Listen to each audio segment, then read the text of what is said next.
কি পাহাড়? এডোম, যার বাংলায় বলা হয় আদম পাহাড়। হ্যাঁ, বিশ্বাস না হয় গিয়ে দেখে আসুন। আদম পাহাড়ে একটি পায়ের ছাপ আছে, একটি দুটো পায়ের ছাপ, মানে এক জোড়া। বিজ্ঞানীরা নয়, পুরাতত্ত্ববিদগণ ওই পায়ের ছাপটা ফিতা দিয়ে মেপে দেখেছে। ফিতা পায়ের গোড়ালি থেকে বুড়ো আঙুলে আগ পর্যন্ত এই লম্বাটা বিজ্ঞানীরা নয়, পুরাতত্ত্ববিদগণ মেপে দেখেছে প্রায় 6.5 ফিট। কত ফিট? আপনার পা কয় ফিট? বলে ধরে 1 ফিটও না। ফিট মানে ফুট, 1 ফুটও না। কি করে হবে? আচ্ছা, আদমের বাচ্চা আমাদের কত বড় হয় না, কিন্তু ওনার পায়ের চওড়াটা ছিল, সেই পায়ের ছবির চওড়াটা ছিল প্রায় 3.5 ফুট, আর লম্বাটি ছিল 6.5 ফুট। তাফসীরে মারেফুল কুরআন বলে দিয়েছে, আপনি লিখে রাখুন, পৃথিবীর জমিনে আল্লাহ পাক যখন আদম সফিউল্লাহকে পাঠাচ্ছেন, আদম সফিউল্লাহ আল্লাহ যখন পাঠিয়ে দিচ্ছে, কেন পাঠাচ্ছে? আল্লাহ পৃথিবীতে মানব জাতি তৈরি করবে। আমাদের আদি পিতার নাম কি বলুন? আদম সফিউল্লাহ।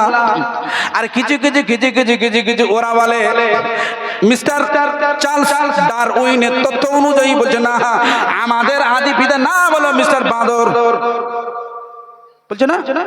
লিখে রাখুন, ওরা বলছে। আমরা টুপিওয়ালা কোনোদিন বলিনি, আমরা বলেছি আমাদের আদি পিতা হলো হযরত আদম সফিউল্লাহ। কেন আমি এই তথ্যগুলো আপনাদের সামনে রাখছি? মনে করে দেখুন, জায়গাটির নাম হলো হিজজনগর। এরা বলছে মুসলমানদের অস্তিত্ব নেই। মনে করুন বিজ্ঞানীরা বলেছে এখান থেকে 600 বছর আগে এরা তথ্য দিয়েছিল পৃথিবীর জমিনে একটা সময় কোনো মাটি ছিল না, পানি ছিল। আল্লাহর কুরআন তাই মত দিয়ে বলছে, আল্লাহর ফারিস্তা বলছে, আল্লাহর নবী জানিয়ে দিয়েছে তখন কাবা তৈরি হয়নি। এই পৃথিবীর জমিনে শুধু পানি আর পানি, ওই পানির উপরে একটি ফেনা ভাসছে, ফেনা। তখন কোনো মাটি তৈরি হয়নি, কোনো জমিন তৈরি হয়নি, একটি ফেনা ভাসছে। আপনাদের বনগায় লাগোয়া কি নদী আছে? ইসামতি নদী। ইসামতির নদীতে দেখবেন, নোনা নদী তো, দেখবেন ফেনা ভাসে জোয়ারের সময়। ওই ফেনাটা তৎকালীন সময় ভাসছে। আল্লাহর ফারিস্তারা আল্লাহকে জিজ্ঞাসা করে, আল্লাহ আপনার দুনিয়ায় ফেনা ভাসছে যে?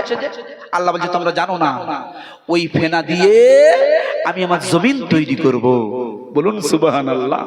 আল্লামা কামালউদ্দিন দামেরি হুজুর রাহমাতুল্লাহ আলাইহি হুজুর একটি কিতাব রচনা করেছেন।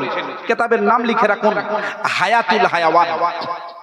হুজুর তিনি লিখেছেন পৃথিবীর জমিন তখন তৈরি হয়নি, ভারত তৈরি হয়নি, আমেরিকা তৈরি হয়নি, জাপান, জার্মান, ফ্রান্স, রাশিয়া কিছুই তৈরি হয়নি। যে জমিনটা তৈরি হয়েছিল, এই জমিনে 2000 বছর আগে বিজ্ঞানীরা বলেছে, ইসলামিক স্কলাররা বলে দিয়েছে, আল্লামা কামালউদ্দিন কিতাবে লিখে দিয়েছে, ওই জমিনটা 2000 বছর আগে যে জায়গায় আল্লাহর খানায়ে কাবা তৈরি হয়েছে। যেটা হয় না সুবহানাল্লাহ। আমি আপনাকে কি বলতে চাইছি বুঝতে পারছেন না? জ্ঞানী ছাড়া বুঝতে পারবো না। কথা খেয়াল করুন। এরা বলছে অস্তিত্ব নাই, আমি অস্তিত্ব বোঝাচ্ছি।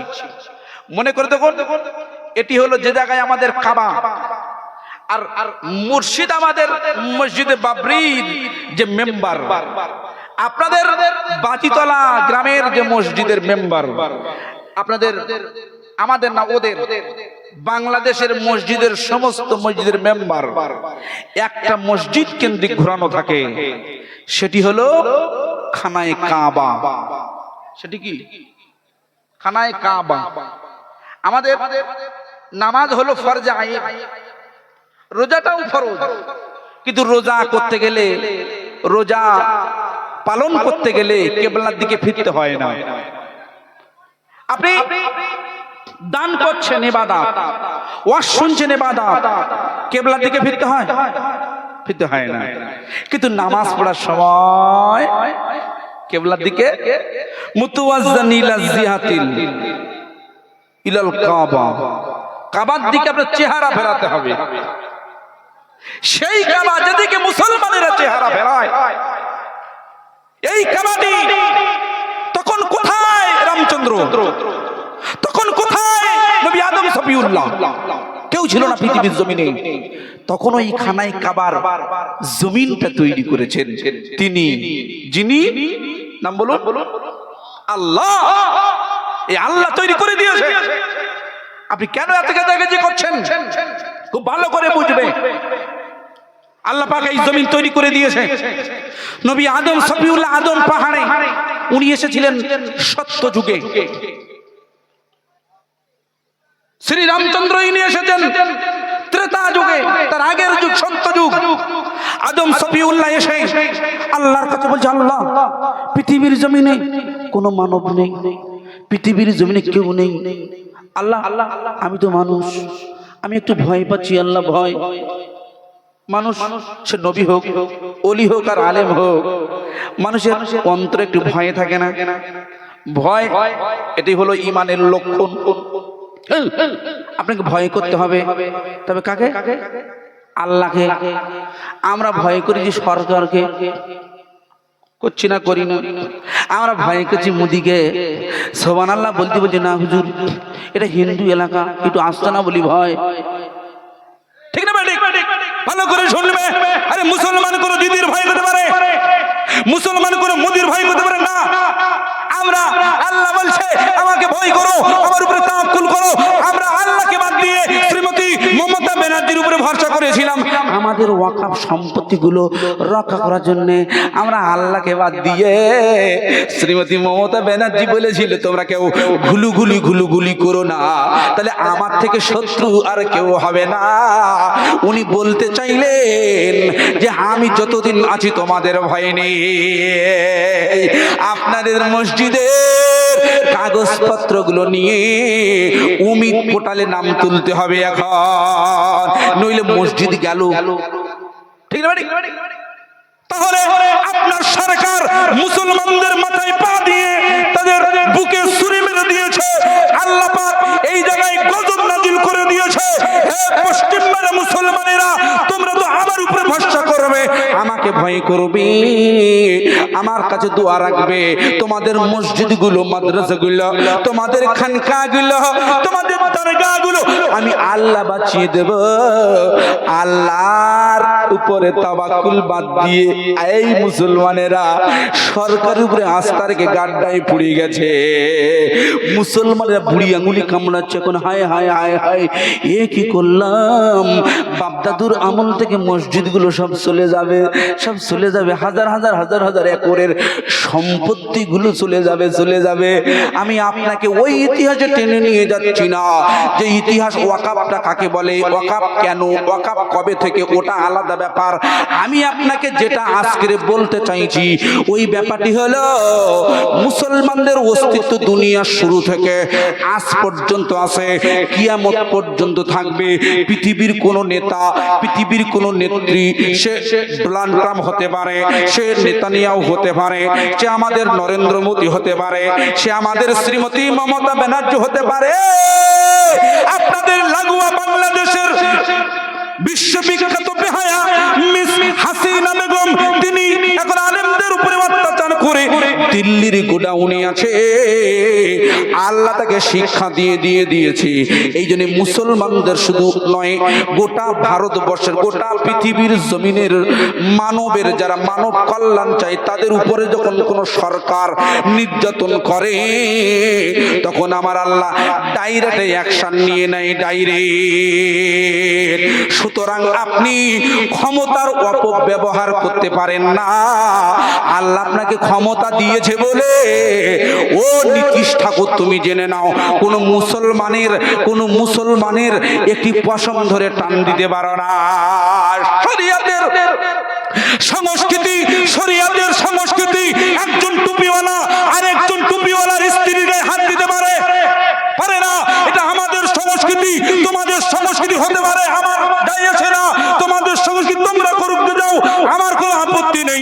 কিন্তু ভারতীয় মুসলমান কেন গোটা পৃথিবীর সমস্ত মুসলমানদেরকে আমরা মেয়েদেরকে, মহিলাদেরকে আমরা মায়ের চোখে দেখি। আমাদের মা মা মা মা, সেই মায়ের কাপড়টা ধরে তুমি টান মেরেছ, আল্লাহ তোমাকে হিসাব দিয়ে দেবে। আমার বন্ধুরা, যেটা আমি আপনাকে বলছি, হযরতে আদম সফিউল্লাহ, হযরতে আদম সফিউল্লাহ হুজুর বলছে, আল্লাহ আমার ভয় লাগছে, আল্লাহ আমি কি করব? ওই সময় আল্লাহ বলছে, যাও এখান থেকে তুমি হেজাজ নগরে চলে যাও। হেজাজে কোথায় যাও? শ্রীলঙ্কা থেকে হেজাজে চলে যাও। হেজাজে কি আল্লাহ? আর তুমি যাও না, দেখতে পাবে উনি হেজাজে যাচ্ছেন। শ্রীলঙ্কা থেকে হেজাজ, কেরালা হয়ে ঢুকতে হবে। কেরালা হয়ে, কেরালের অপর সাইডে শ্রীলঙ্কা। দেখবেন শিয়াব চতুর পায়ে হেঁটে হজে গিয়েছিল 8,500 কিলোমিটার। আর শ্রীলঙ্কা থেকে প্রায় 10,000 পার হয়ে যাবে। উনি পায়ে হেঁটে হেঁটে, উনি হযরত আদম সফিউল্লাহ আমাদের আদি পিতা, উনি ওই মক্কা মুআজ্জামা তখন তৈরি হয়নি, হেজাজ নগরে উনি পৌঁছলেন। দেখলেন একটি জান্নাতি ঘর। কি ঘর? আওয়াজ শুনছেন? একটি জান্নাতি ঘর গো, কি সুন্দর দেখতে। আল্লাহ বলে, হ্যাঁ এটা তোমার কাবা। তোমার কাবা বর্তমান যেটা ফারিস্তারা তাওয়াফ করতো, তাওয়াফ, এই ফারিস্তাদের কাবাটা আমি তোমার প্রেমে দুনিয়ায় পাঠিয়ে দিয়েছি। বন্ধুগান ভালো করে শুনবে আমার ভাই সাহেবেরা, যেটা আমি আপনাকে বলতে চাইছি, ওই কাবা আল্লাহ বলছে, যখন তোমার ভয় পাবে, তোমার যখন অন্তরে ভয় এসে যাবে, তখন তুমি তাওয়াফ করবে 7 বার। আর 7 বার তাওয়াফ করে আমার সামনে দোয়া করবে, আমি আল্লাহ তোমার অন্তরের সমস্ত ভয় আমি আল্লাহ মুছে দেব। আর জোরে হয় না সুবহানাল্লাহ? আমাদের কোনো ভয় আছে? একটু তাকবীর দেন দিন। এটা বনগা থানা, তো বনগা থানা পর্যন্ত যাক। কি বলেন আপনারা? যাবে তো ইনশাআল্লাহ? আমরা